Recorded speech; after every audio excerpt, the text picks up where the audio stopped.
നമസ്കാരം, ഞാൻ സാനു കെയാർ. ഇന്ന് വ്യത്യസ്തമായ ഒരു വിഭവമാണ് ഞാൻ നിങ്ങൾക്ക് പരിചയപ്പെടുത്തുന്നത്. സാധാരണയായിട്ട് നമ്മൾ വീടുകളിൽ ഉണ്ടാക്കുന്നത് വെളുത്ത നിറത്തിലുള്ള പുട്ടാണ്. എറണാകുളം പോലുള്ള മെട്രോ നഗരങ്ങളിൽ പല തരത്തിലുള്ള പുട്ടുകൾ വിൽക്കുന്ന കടകളുണ്ട്. പല വെറൈറ്റി പുട്ടുകൾ ഇത്തരം സ്ഥലങ്ങളിൽ ലഭിക്കുന്നുണ്ട്. ഇത്തരം പുട്ട് നമുക്ക് വീടുകളിൽ നിർമ്മിക്കാം. ഇന്ന് ഞാൻ നിങ്ങൾക്ക് വ്യത്യസ്തമായ ഒരു പുട്ടാണ് പരിചയപ്പെടുത്തുന്നത്, ക്യാരറ്റ് പുട്ട്. അപ്പോൾ ഈ ക്യാരറ്റ് പുട്ട് എങ്ങനെയാണ് ഉണ്ടാക്കുന്നതെന്ന് അറിയാൻ നമുക്ക് നേരെ അടുക്കളയിലേക്ക് പോവാം. Welcome to my channel Sanu media.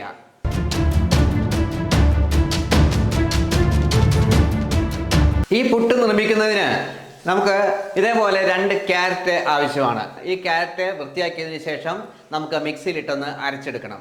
അപ്പോൾ ഇത് വലിയ കഷ്ണങ്ങളായിട്ട് മിക്സിയിലിടാൻ ബുദ്ധിമുട്ടായതുകൊണ്ട് ഞാൻ ആദ്യം സ്ക്രാപ്പറിൽ ഉരച്ചെടുക്കുന്നു. അതിനുശേഷമാണ് മിക്സിയിലിട്ട് അരയ്ക്കുന്നത്. അപ്പോൾ ഇതേപോലെ ക്യാരറ്റ് നന്നായിട്ട് ഉരച്ചെടുക്കുക.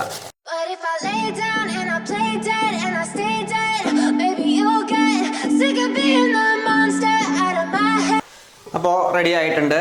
നമ്മൾ ക്യാരറ്റ് എല്ലാം നന്നായിട്ട് ഉരച്ചെടുത്തു. ഇനി ഇതൊന്ന് അരച്ചെടുക്കണം. വെള്ളം ചേർക്കാതെയാണ് അരച്ചെടുക്കേണ്ടത്. അപ്പോൾ ഇതിലേക്ക് 1 കപ്പ് പുട്ടുപൊടി ഞാൻ ഈ പാത്രത്തിലേക്ക് ഇടുകയാണ്. അതിനുശേഷം തയ്യാറാക്കി വച്ചിരിക്കുന്ന ക്യാരറ്റ് ഇതിലേക്ക് ഇട്ട് കൊടുക്കുന്നു. അതേപോലെ കുറച്ച് തേങ്ങ ചിരണ്ടി വെച്ചിട്ടുണ്ട്, അതും ഒരു ലേശം ഇട്ട് കൊടുക്കുന്നു. ഇത് ഉപ്പ് കലക്കി വെച്ചിരിക്കുന്നതാണ്. ലേശം കലക്കിയ ഉപ്പും ഒഴിച്ചു കൊടുക്കുന്നു.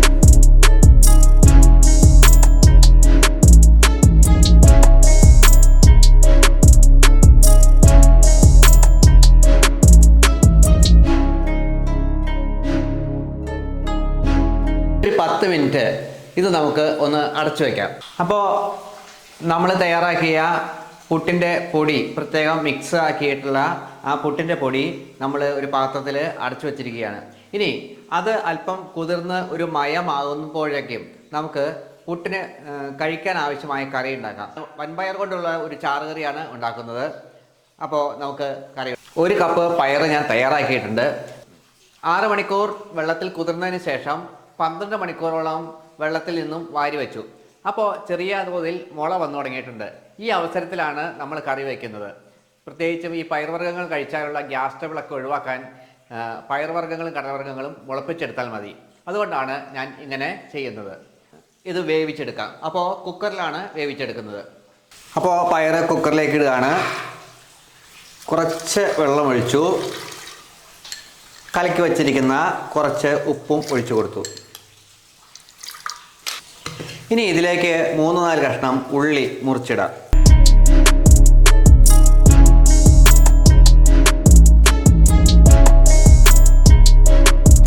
ഇതിലേക്ക് ലേശം മഞ്ഞൾപ്പൊടി ഇടുക. ലേശം മുളക് പൊടിയും ഇതിലേക്ക് ഇട്ട് കൊടുക്കാം. ഒരു പച്ചമുളക് അരിഞ്ഞിടാം.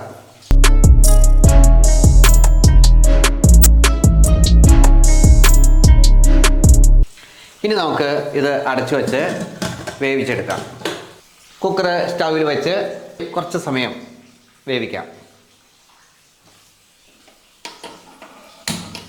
പയർ വെന്ത് കഴിയുമ്പോഴത്തേക്കും നമുക്ക് ഈ കറിക്ക് ആവശ്യമായിട്ടുള്ള മറ്റുള്ള ചേരുവകൾ തയ്യാറാക്കി വയ്ക്കാം.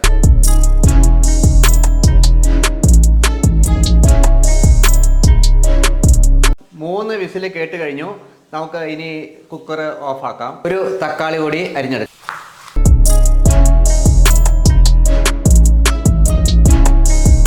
ഇപ്പോൾ സ്റ്റൗ ഓഫാക്കി കുക്കർ ഒരു 5 മിനിറ്റ് തണുക്കാൻ വേണ്ടിയിട്ട് നമ്മൾ അനുവദിക്കുക. അപ്പോഴേക്കും നമുക്ക് ഇപ്പോൾ തയ്യാറാക്കി വെച്ചിരിക്കുന്ന ഉള്ളിയെല്ലാം ഒന്ന് വഴറ്റിയെടുക്കാം. ഇപ്പോൾ കുറച്ച് വെളിച്ചെണ്ണ ഒഴിച്ചു കൊടുക്കാം. അപ്പോൾ കുറച്ച് വെളിച്ചെണ്ണ നമുക്ക് ഒഴിച്ചു കൊടുത്തു. ഇനി വെളിച്ചെണ്ണ ചൂടായി കഴിയുമ്പോൾ നമുക്ക് ഇതിലേക്ക് കുറച്ച് കടുക് ഇടാം. വെളിച്ചെണ്ണ ചൂടായിട്ടുണ്ട്. കടുകിട്ട് പൊട്ടിക്കുകയാണ്.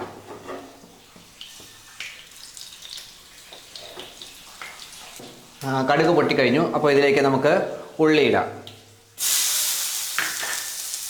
അപ്പോൾ മുറിച്ച് വച്ചിരിക്കുന്ന ഉള്ളി, വെളുത്തുള്ളി, ഇഞ്ചി എന്നിവ പാത്രത്തിലിട്ട് നമ്മൾ വഴറ്റിക്കൊണ്ടിരിക്കുകയാണ്.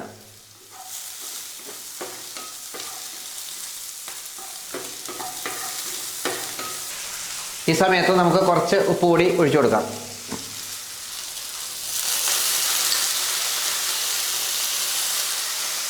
ഇനി നമുക്ക് 1/2 സ്പൂൺ മഞ്ഞൾപ്പൊടി, 1 സ്പൂൺ മുളക് പൊടി, 1.5 സ്പൂൺ മല്ലിപ്പൊടി എന്നിവ ഇതിൽ ചേർത്ത് ഇളക്കാം.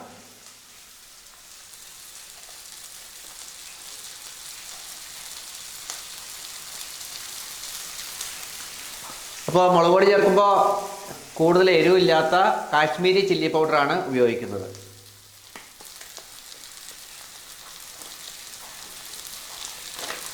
കാശ്മീരി ചില്ലി പൗഡർ ഇട്ടു. ഇനി മല്ലിപ്പൊടി, ഇനി ലേശം ഗരം മസാല ഇടുക. ഇനി നമുക്ക് നന്നായിട്ട് ഇളക്കി കൊടുക്കാം.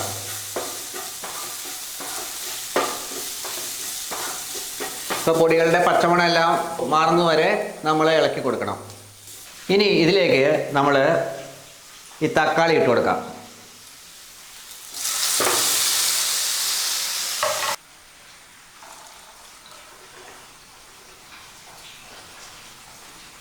നമ്മൾ ആദ്യം അടുപ്പത്ത് വെച്ച പയർ കുക്കറിൽ നന്നായിട്ട് വെന്ത് റെഡിയായിട്ട് ഇരിപ്പുണ്ട്. അത് നമുക്ക് ഇതിലേക്ക് മാറ്റാം. നമുക്ക് ഇതിലേക്ക് ഒഴിച്ചു കൊടുക്കാം.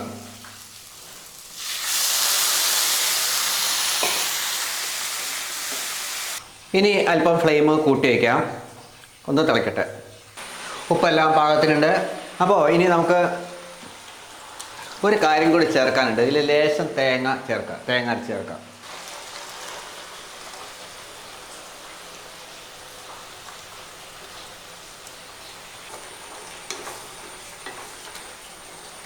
എല്ലാം നന്നായിട്ട് വെന്ത് പാകമായി കഴിഞ്ഞു. ഉപ്പെല്ലാം പാകത്തിനുണ്ട്. ഇനി നമുക്ക് ഇതിലേക്ക് ലേശം കറിവേപ്പില ഇടാം.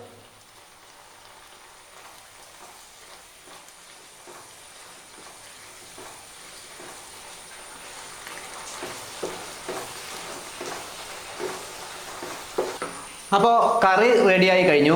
പുട്ട് റെഡിയാക്കാം. പുട്ടുണ്ടാക്കാൻ വേണ്ടിയിട്ട് ഞാൻ കുക്കറാണ് ഉപയോഗിക്കുന്നത്. ഈ കുക്കറിൽ കുറച്ച് വെള്ളം എടുത്തു, അത് അടച്ചു വയ്ക്കുന്നു. ഇനി അതിൻ്റെ മുകളിലുള്ള വെയിറ്റ് മാറ്റി വയ്ക്കും. പുട്ടുണ്ടാക്കാനുള്ള പാത്രം റെഡിയായിട്ടുണ്ട്. ഈ പാത്രത്തിലേക്ക് നമുക്ക് ആദ്യം കുറച്ച് തേങ്ങ ഇടാം.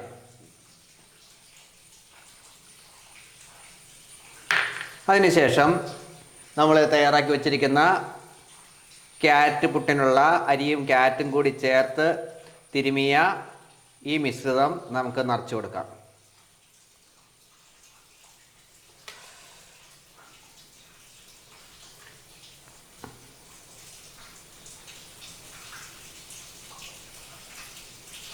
ഇനി അതിൻ്റെ മീതെ ലേശം നമുക്ക് തേങ്ങ ഇടാം. അപ്പോൾ ഒരു 3 മിനിറ്റ് കൊണ്ട് പുട്ട് റെഡിയായി കഴിഞ്ഞു. നന്നായിട്ട് ആവി വരുന്നുണ്ട്. ഇനി നമുക്ക് വാങ്ങിയിട്ട് അടപ്പെല്ലാം മാറ്റി ഇതിലേക്ക് ഇടാം.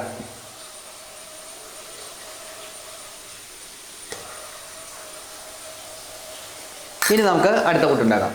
അപ്പോൾ കറി റെഡിയായി കഴിഞ്ഞു. അതിനി സർവിങ് ബൗളിലേക്ക് മാറ്റാം.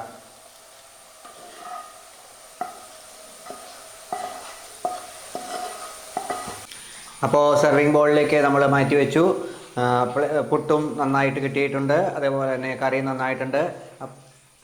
അപ്പോൾ പുട്ടും നമ്മുടെ പയറുകറിയും റെഡി ആയിട്ടുണ്ട്. ഇതുപോലുള്ള വീഡിയോകൾ ഇനിയും ലഭിക്കുന്നതിന് നിങ്ങൾ ഈ ചാനൽ സബ്സ്ക്രൈബ് ചെയ്യുക. അതേപോലെ തന്നെ ഈ വീഡിയോ ഇഷ്ടപ്പെട്ടെങ്കിൽ ലൈക്ക് ചെയ്യുക, കമൻറ്റ് ചെയ്യുക, നിങ്ങളുടെ സുഹൃത്തുക്കൾക്ക് വേണ്ടി ഷെയർ ചെയ്യുക. ഇനി മറ്റൊരു വീഡിയോയുമായി വീണ്ടും കാണുന്നവരെ തൽക്കാലം വിടാം. Good bye.